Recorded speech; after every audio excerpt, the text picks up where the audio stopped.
আজকের ভিডিওতে আমি এক্সপ্লেন করব যে 5 আগস্ট যদি ব্যর্থ হতো তাহলে পরে দেশে কি কি ঘটতো।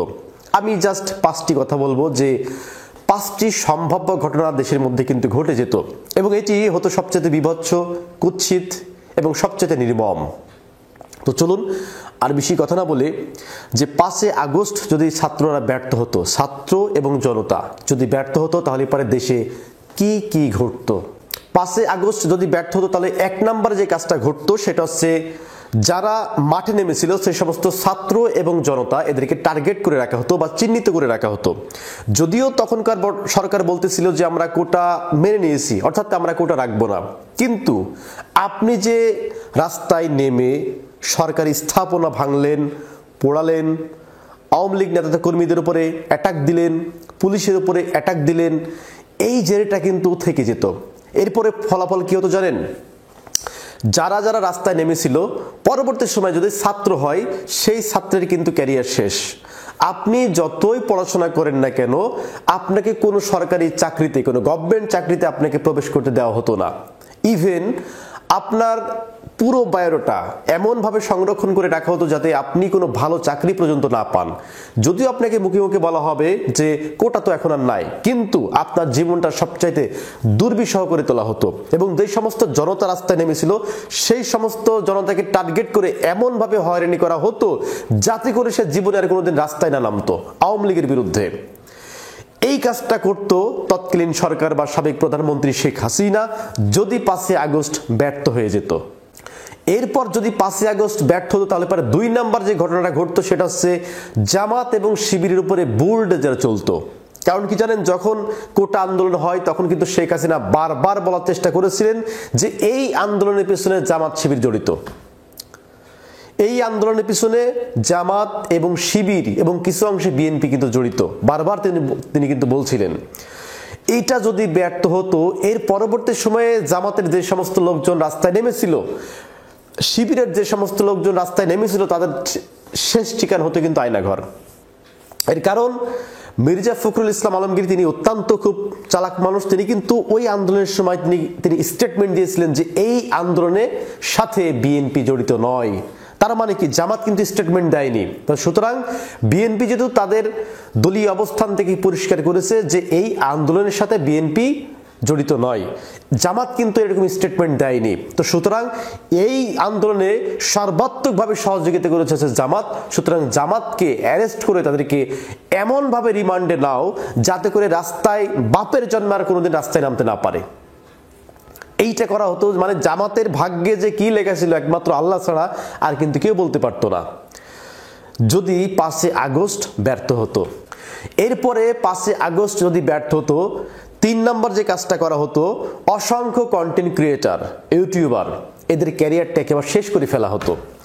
যেমন তৌহিদ আফ্রিদি, এরপরে হচ্ছে সুলাইমান সুখন, এরা কিন্তু সেই সময়ও ছাত্রদের বিপক্ষে কাজ করেছিল এবং ছাত্রদের পক্ষে কাজ করেছিল অসংখ্য ইউটিউবার, অসংখ্য কন্টেন্ট ক্রিয়েটার। আমরা সালমান মুক্তাদির থেকে শুরু করে অনেক বড় বড় ইউটিউবার কিন্তু এই তখন ছাত্রদের পক্ষে কাজ করেছিল। কোন ক্রমে যদি সেই সময় আওয়ামী লীগ গভর্নমেন্ট ফল না করতো এবং তারা যদি টিকে যেত তাহলে পরে সালমান মুক্তাদি থেকে শুরু করে অসংখ্য যে কন্টেন্ট ক্রিয়েটার যারা আওয়ামী লীগের বিপক্ষে ছিল, ছাত্রদের পক্ষে ছিল, তাদেরকে সাইবার অ্যাক্টে মামলা দেওয়া হতো। এমন মামলা দেওয়া হতো ওরা জেল থেকে আর কিন্তু বের হতে পারতো না এবং দুনিয়াটাতে কত কঠিন এটা ওদেরকে বুঝিয়ে দেওয়া হতো। কিন্তু তাদের কপাল ভালো যে 5 আগস্টে তারা সফল হয়েছিল, যার ফলে শেখ হাসিনা 5 আগস্টে পালিয়ে যেতে কিন্তু বাধ্য হয়।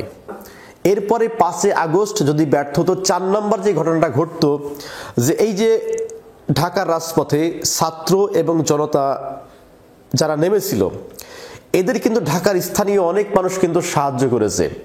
খুঁজে খুঁজে বের করা হতো সেই সমস্ত সাহায্যকারী কারা কারা ছাত্রদেরকে পানি খাইয়েছে, কারা ছাত্রদেরকে খাবার দিয়েছে, কারা তাদের জন্য ওয়াইফাই উন্মুক্ত করে দিয়েছে, কারা সর্বাত্মকভাবে তাদেরকে সহযোগিতা করেছে, কারা তাদেরকে হসপিটালে নিয়ে গেছে, কোন ডাক্তার তাদেরকে চিকিৎসা দিয়েছে। এই যে জড়িত ছাত্রদের সাহায্যকারী হিসাবে যারা জড়িত ছিল তাদের ক্যারিয়ারটা ফেলতো হুমকির মুখে। সামাজিকভাবে তাদের যে কি চাপে রাখতো, মানে তারা ভুল করেও আর কোনোদিন সরকারের বিরুদ্ধে কোনো কাজ করতো না। তাদের এতটাই অমানবিক, পৈশাচিকভাবে তাদেরকে জবাব দেওয়া হতো। কিন্তু তাদের কপাল ভালো যে 5ই আগস্টে তারা কিন্তু স্বাধীন হয়ে গেছে।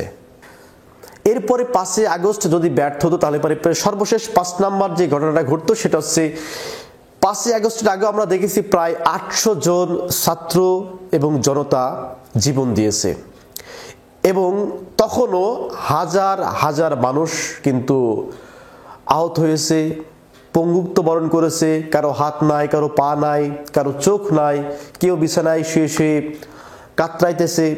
তো এই যে মানুষগুলা, এই যে 600 মানুষ 5ই আগস্টের আগে, এই যে 800 মানুষ যে 5ই আগস্টের আগে যে শহীদ, এই শহীদগুলা বিচার পেত না, কোনো ক্রমে বিচার পেত না, বরঞ্চ তাদেরকে আরো বেশি হয়রানি করা হতো।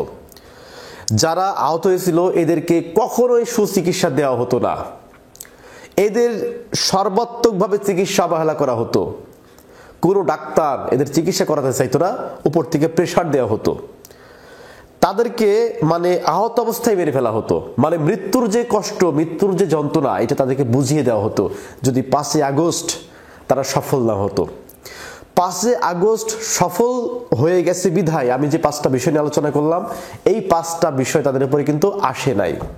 তো প্রিয় দর্শক, 5ই আগস্ট যদি ছাত্র জনতা ব্যর্থ হতো তাহলে পরে দেশে আর কি ঘটতে পারত, যেহেতু আমি 5টা বললাম, আপনাদের মনে যদি আর কোনো প্রশ্ন থাকে বা কোনো জবাব থাকে যে 5ই আগস্ট ভাই যদি ব্যর্থ হতো তাহলে পরে আরো এই ঘটনাগুলি ঘটতে পারতো, তাহলে সেটি অবশ্যই কমেন্ট করে জানাবেন।